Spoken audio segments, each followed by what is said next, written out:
It's hard to believe it's been 80 years since President Roosevelt died. Considered one of the three greatest presidents, he tends to be one of the more invoked figures of the past, and with good reason, as many consider his presidency both successful in domestic affairs, with the New Deal, and in guiding the U.S. through the Second World War. He was born in 1882, the son of wealthy parents. After graduating from Columbia Law School, he married Theodore Roosevelt's niece, Eleanor.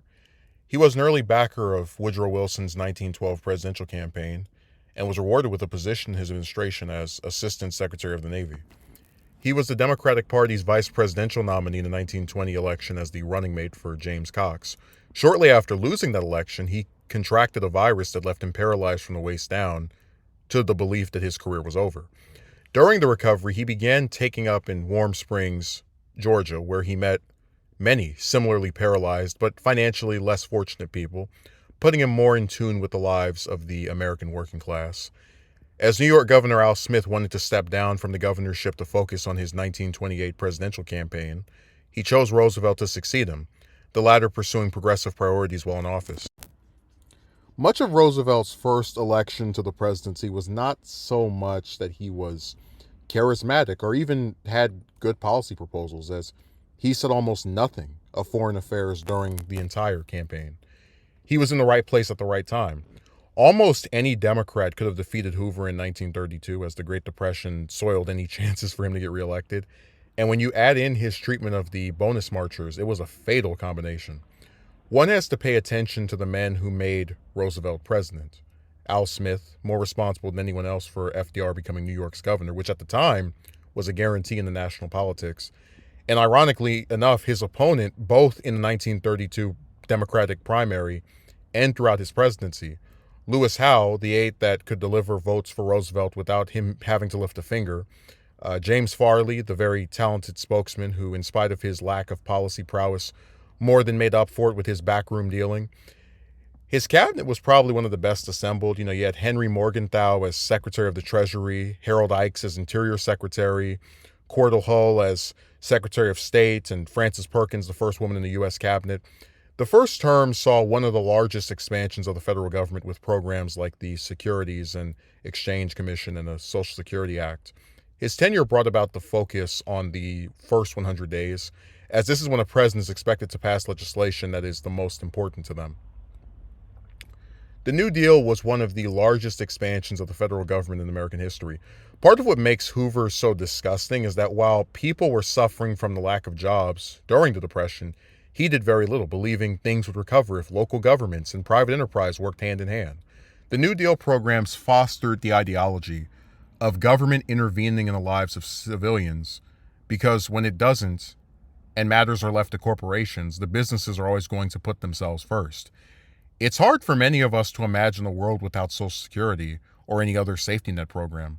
Part of the reason people even feel motivated to work, besides needing money to survive, is the belief that one day we'll retire and be able to enjoy our last few decades doing things we actually want.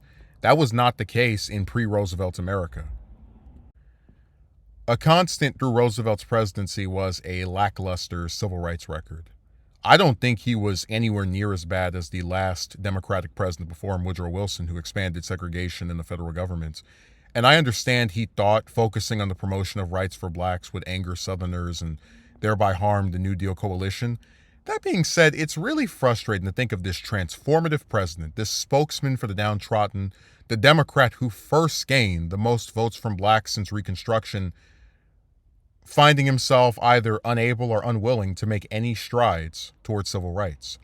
We have this image of Roosevelt as a brave commander-in-chief who could persuade people of his way of thinking, and I find it hard to believe that in the midst of the New Deal that he could not go before the people, make the argument for a Civil Rights Act, and pressure the Southerners within his party into supporting it.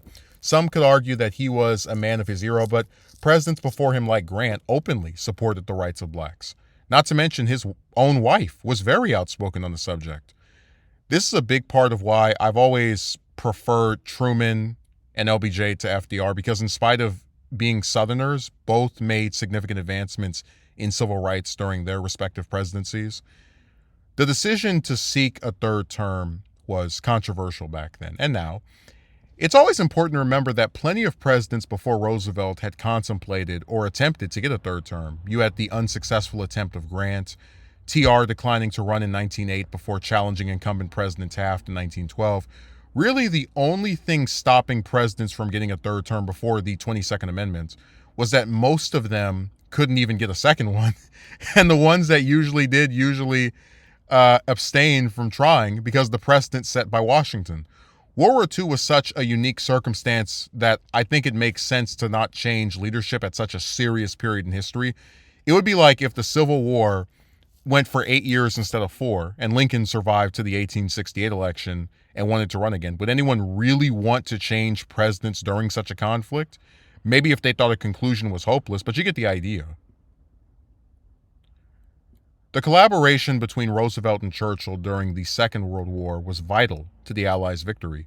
Even during our neutrality, the U.S. still found ways to help Britain. I don't fault the U.S. and Britain for working with the Soviet Union because, in spite of Stalin being a murderous waste of life, he was smart enough to join the winning team and could be handled after the conflict was over. Around the U.S.'s entry into the war, Roosevelt began overseeing research of a nuclear weapon. FDR passed right as the war was winding down, not unlike Lincoln's assassination as the Civil War was wrapping up, and was succeeded by Truman, his third vice president in 4 terms, who he notably did not tell about the Manhattan Project. I think there are about 15 to 20 presidents that every American citizen, young and old, should know. FDR is one of them and close to the top of the list. He has earned his reputation as one of America's 3 greatest presidents. Many of the New Deal programs like Social Security, the Wagner Act, and the GI Bill are still with us.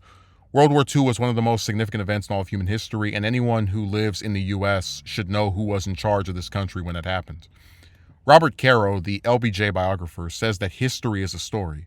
The story of Franklin Roosevelt is the tale of a man born to privilege, no reason to care about anyone but himself and his career, being humbled through a disease that all but convinces many of those around him that his life is over, and with the combination of his empathy, strength, charisma, and forward thinking, he is able to persevere and create a series of programs that positively affect the less fortunate, which remain in effect to this day. He's not perfect. He tried to pack the Supreme Court, got in over his head in trying to take out incumbents, not rubber stamping his agenda, made little advancements for the same Black Americans who supported the New Deal, wrongly interned Japanese Americans, and cheated on his wife. But in the last analysis, he proved to be one of the most consequential American presidents, and Americans in general, in all of history.